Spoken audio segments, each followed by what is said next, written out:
নমস্কাৰ সকলোকে আমাৰ এই নতুন এক প্ৰচেষ্টালৈ আহ্বান জনোৱা হৈছে। আপোনালোক সকলোৰে যি আশীৰ্বাদ মৰম চেনেহ আছে সেয়া আমাৰ বাবে মেইন পুঁজি হয়, কেপিটেল হয়।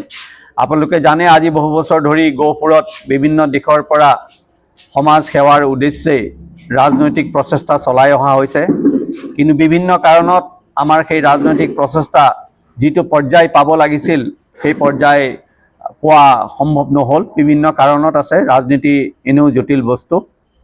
অৱশেষত আমাৰ কংগ্ৰেছ দলে আমি যিটো বিচৰা হৈছিলে বা গহপুৰ সমষ্টিৰ ৰাইজে যেনেকৈ বিচাৰিছিলে যে এবাৰ ইণ্ডিয়ান নেশ্যনেল কংগ্ৰেছৰ পৰা প্ৰাৰ্থী হিচাপে আমি প্ৰতিদ্বন্দ্বিতা কৰাৰ ইচ্ছা কৰিছিল, কিন্তু কিবা কাৰণত যিয়েই নহওক ইণ্ডিয়ান নেশ্যনেল কংগ্ৰেছে আমাক সেই সেৱাকণৰ সুবিধা নিদিলে। সেইবাবে এতিয়া আমি ইণ্ডিপেণ্ডেণ্ট কেণ্ডিডেট হিচাপেই গহপুৰৰ এইবাৰ 2026 চনৰ এছেম্বলি ইলেকশ্যনটো সন্মুখীন হোৱাৰ কথা ভবা হৈছে, আমি সিদ্ধান্ত লোৱা হৈছে। আৰু এই ক্ষেত্ৰত আমাক বিভিন্ন ৰাজনৈতিক দলে বিভিন্ন ৰাজনৈতিক লোকে সমৰ্থন আগবঢ়াইছে। গতিকে আমি নিশ্চিত যে আমি ইণ্ডিপেণ্ডেণ্ট হৈ যাব পাৰোঁ। আৰু ইয়াৰ পিছত আচল কথাটো হ'ল আমাক বিভিন্ন ধৰণৰ প্ৰলোভন বা বিভিন্ন ধৰণৰ সুবিধা দিয়া হৈছে। কংগ্ৰেছ দলে কৈছে যে আমাক এটা বিশেষ পদবীও দিব, কিন্তু আমাৰ একমাত্ৰ উদ্দেশ্য হ'ল যে এজন MLA হৈ গহপুৰৰ ৰাইজৰ সেৱা কৰা। এই বিষয়ে আমাৰ আগতেও আমি কৈছোঁ যে এজন MLA যি ধৰণে ৰাইজৰ সেৱা কৰিব পাৰে সেইটো এজন MP-য়ে নোৱাৰে, এজন মেম্বাৰ অফ পাৰ্লিয়ামেণ্টেও কৰিব নোৱাৰে। তেওঁলোক পলিচি ডিচিশ্যনত থাকে, কিন্তু সমাজৰ বা ৰাইজৰ সুখ দুখৰ লগত জড়িত হৈ থাকে এজন MLA। সেইকাৰণে এজন MLA হৈ ৰাইজৰ সেৱা কৰা আমাৰ প্ৰবল ইচ্ছা আছিল। আজি প্ৰথমতে আমাক ভাৰতীয় জনতা পাৰ্টীয়ে সেইটো সুবিধা নিদিলে, তাৰপিছত কংগ্ৰেছ দলেও সেইটো সুবিধা নিদিলে। গতিকে এইবাৰ আমি ভাবিছোঁ ইণ্ডিপেণ্ডেণ্ট হৈ আমি সেই আমাৰ যি মনৰ ইচ্ছা প্ৰবল ইচ্ছা তাক লৈ ৰাইজৰ ওচৰলৈ আগবাঢ়ি যাম। আৰু গহপুৰৰ ভোটাৰে গহপুৰৰ সমাজে যদি আগবঢ়াই দিয়ে আমি তেওঁলোকৰ সেৱা কৰিবলৈ সাজু আছোঁ। ইণ্ডিপেণ্ডেণ্ট হৈ যুদ্ধ কৰা বিভিন্ন ৰাজনৈতিক দলৰ লগত, ৰাষ্ট্ৰীয় ৰাজনৈতিক দলৰ লগত ইণ্ডিপেণ্ডেণ্ট হৈ যুদ্ধ কৰা যথেষ্ট সমস্যা আছে নিশ্চয়, কিন্তু বিশেষকৈ সময় অতি কম, সময় একেবাৰে নাই। কিন্তু আমি বিশ্বাস ৰাইজেই ৰজা, জনতা জনাৰ্দন।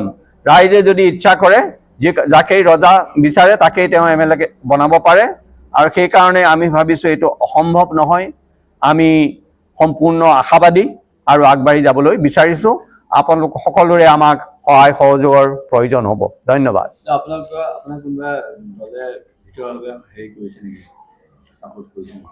ভিতৰুৱাভাৱে নহয়, প্ৰকাশিতভাৱেই আম আদমি পাৰ্টীয়ে আমাক সম্পূৰ্ণভাৱে সহযোগ দিছে। মোৰ লগতে আমাৰ জাৰবুম কুটুম ডাঙৰীয়া আছে, তেখেতেও নিজেই এজন কেণ্ডিডেট আছিলে আম আদমি পাৰ্টীৰ। এতিয়া তেখেতে আমাক সম্পূৰ্ণভাৱে আগবাঢ়ি আহি সহায় কৰিব বিচাৰিছে। আৰু কেইজনমান কেণ্ডিডেট আছে যিসকলে ইণ্ডিপেণ্ডেণ্ট হৈ খেলিব বিচাৰিছিল, সময়ত আপোনালোকে গম পাব তেখেতসকলেও আমাক সমৰ্থন দিছে। গতিকে ৰাইজৰ য'ত সমৰ্থন হ'ব, সম্পূৰ্ণ যুক্তিবাদী আৰু সম্পূৰ্ণ সেৱা মনোভাৱৰ নেতাসকলো নিশ্চয় আগবাঢ়ি আহি আমাক সহযোগ কৰিব বুলি আমি দৃঢ় বিশ্বাস। আমি যেটা কংগ্ৰেসেৰ একটা মানে প্ল্যাটফৰ্মত কাম কৰি হয়, কংগ্ৰেসেৰ প্ল্যাটফৰ্মটো আপনাৰ সুবিধা হ'ব নেকি বা ইলেকশ্যনৰ সময়ত, বা কংগ্ৰেসৰ বহু মানুহ আপোনাৰ ওচৰত আহিব নেকি? কংগ্ৰেছৰ বুলি নহয়, আমাক ব্যক্তিগতভাৱে ভাল পোৱা বহু মানুহ আছে। তেখেতসকল কংগ্ৰেছতো আছে, বিজেপিতো আছে। গতিকে তেখেতসকলে নিশ্চয় এটা সিদ্ধান্ত ল'ব যে দলীয় চিম্বলটো তেখেতসকলৰ কাৰণে ইম্পৰ্টেণ্ট নে আমাৰ বাবে ব্যক্তিগত তেওঁলোকৰ মৰম চেনেহ আশীৰ্বাদ বেছি ইম্পৰ্টেণ্ট। এয়া সময়ত ভোটাৰে ডিচিশ্যন ল'ব, আমিও তেওঁলোকক জনাম। আৰু আমি নিশ্চিত এটা সময়ত নৈতিকতাবাদ আৰু এটা সময়ত সেই ব্যক্তিগত আস্থা আশীৰ্বাদ সেইবোৰে জয়লাভ কৰিব বুলি আমাৰ দৃঢ় বিশ্বাস। আৰু সেইবাবেই আমি ইণ্ডিপেণ্ডেণ্ট হৈ খেলিবলৈ আগবাঢ়ি অহা হৈছে। কিমানমান ৰাইজ এতিয়া আপোনালোকৰ আছে? সেইটো আজিৰ দিনত জানিবলৈ অসুবিধা, কিন্তু আমি যথেষ্ট লোকক ফোনত কথা পাতি লগ কৰি কথা পাতিছোঁ। কিন্তু এটা বুজন সংখ্যক লোকক আমাৰ সমৰ্থন দিয়াৰ ইচ্ছা আছে। আৰু যেতিয়া যেনেকৈ কেম্পেইন আৰম্ভ হৈ যাব, এইকেইটা দিনত নিশ্চয় বহুত পৰিৱৰ্তন আহিব। গতিকে আমি একেবাৰে শেষতে গম পাম কেনেধৰণৰ সমৰ্থন কিমান ডাঙৰ সমৰ্থন পোৱা হৈছে। যিহেতু দিনেশ পেগুৱে আপোনাৰ সৈতে একেলগে কংগ্ৰেছ ত্যাগ কৰিছিলে আৰু এতিয়া দিনেশ পেগুৰ ভূমিকা কেনেকুৱা হ'ব বুলি ভাবিছে? তেখেতৰ ভূমিকা বিশেষ নহয়, তেখেতে নিজেই কাকো একো নুসুধাকৈ ৰাইজৰ দল জইন কৰিলে, আকৌ এতিয়া ৰাইজৰ দল আহি কংগ্ৰেছ দলৰ লগত সন্ধি কৰাৰ কাৰণে তেওঁ জানি বুজিয়ে কংগ্ৰেছৰ প্ৰাৰ্থীকে তেখেতে সমৰ্থন দিব লাগিব অফিচিয়েলি। আৰু তাৰ বাদে কি ধৰণে তেখেতে মোক সহায় কৰিব পাৰে সময়ত আলোচনা কৰিম মই তেখেতৰ লগত। নিশ্চয় তেখেত মোৰ বন্ধু হয়, গতিকে তেখেতে মোক নিৰাশ নকৰিব বুলি মোৰ বিশ্বাস আছে। আপোনাৰ সন্মুখত বিজেপি আছে, হয়, কংগ্ৰেছ আছে আৰু তিনিবাৰকৈ টিকট দিছে বিজেপিৰ বিধায়কজনক পুনৰ টিকট দিলে। ইমান ডাঙৰ প্ৰত্যাহ্বান থকাৰ পিছত আপুনি কেনেকৈ সাহস কৰিছে যে আপুনি এজন নিৰ্দলীয় হৈ জয় হ'ব বুলি কেনেকৈ বিশ্বাস আছে? ৰাইজৰ মৰম আৰু আশীৰ্বাদ।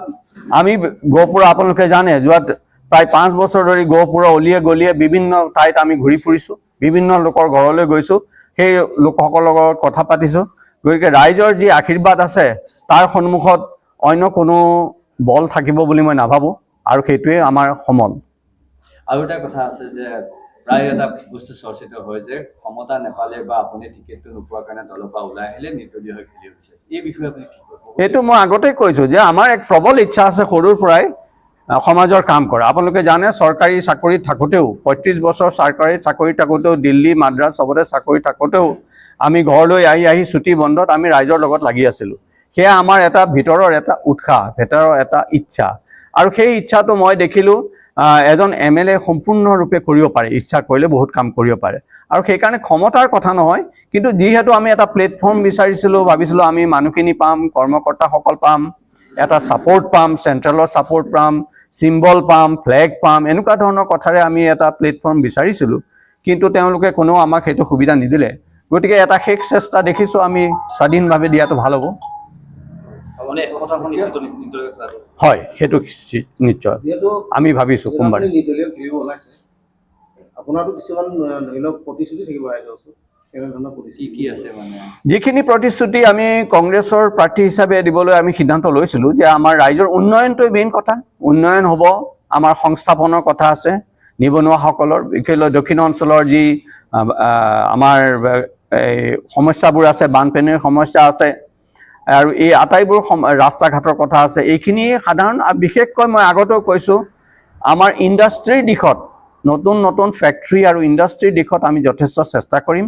আৰু নম্বৰ 2 যে আমাৰ ইয়াৰ যিসকল যুৱক যুৱতী আছে তেওঁলোকক বিভিন্ন ধৰণৰ প্ৰশিক্ষণ দি, ভকেশ্যনেল স্কিল আচলতে দি তেওঁলোকক চাকৰিৰ বাবে উপযুক্ত কৰাৰ এক আমাৰ প্ৰচেষ্টা চলিব। বিগত চৰকাৰসমূহত উন্নয়ন কেনেদৰে দেখিলে? উন্নয়নটো একো বিশেষ আমি দেখা নাই, কাৰণ চৰকাৰৰ যিখিনি স্কিম, 2টা স্কিমেই আছে, এটা হ'ল ৰাস্তা বনোৱা আৰু বিল্ডিং বনোৱা, আৰু 2 নম্বৰ আছে যিটো আমাৰ হিতাধিকাৰী স্কিম। এই 2টাৰ বাহিৰে চৰকাৰে একো কৰা নাই। গতিকে আমাৰ বিধায়কজনে তেখেতৰ নিজাববীয়াকৈ কোনো ধৰণৰ উন্নয়নৰ স্কিম লোৱা আমি দেখা নাপালোঁ। কনকলতা ইউনিভাৰ্চিটিখন সেইখন চেণ্ট্ৰেলৰ বস্তু, আৰু ব্ৰহ্মপুত্ৰৰ তলেৰে যি টানেল অহা কথা আছে সেয়া চেণ্ট্ৰেলৰ বস্তু, সেয়া আমাৰ সৰ্বানন্দ সোণোৱাল দেৱে নিজেই কৰা। ৰাস্তা ঘাটবোৰ, নেশ্যনেল হাইৱেবোৰ, এইবোৰ চৰকাৰৰ বস্তু। গতিকে কোন দিশত তেখেতে নিজৰ ববীয়াকৈ সমাজৰ উন্নতিৰ বাবে প্ৰচেষ্টা কৰিলে সেয়া আমি দেখা নাপালোঁ, আৰু সেইটোৱেই হয়তো আমাৰ গহপুৰৰ সকলো ৰাইজৰ অসন্তুষ্ট যে তেখেতে নিজৰ ফালৰ পৰা একোটা কৰি নেদেখুৱালে, আৰু তাকেই আঁতৰ কৰি আমি অহা 5 বছৰত ৰাইজৰ বাবে নিশ্চয় চেষ্টা কৰি যাম কৰিবলৈ।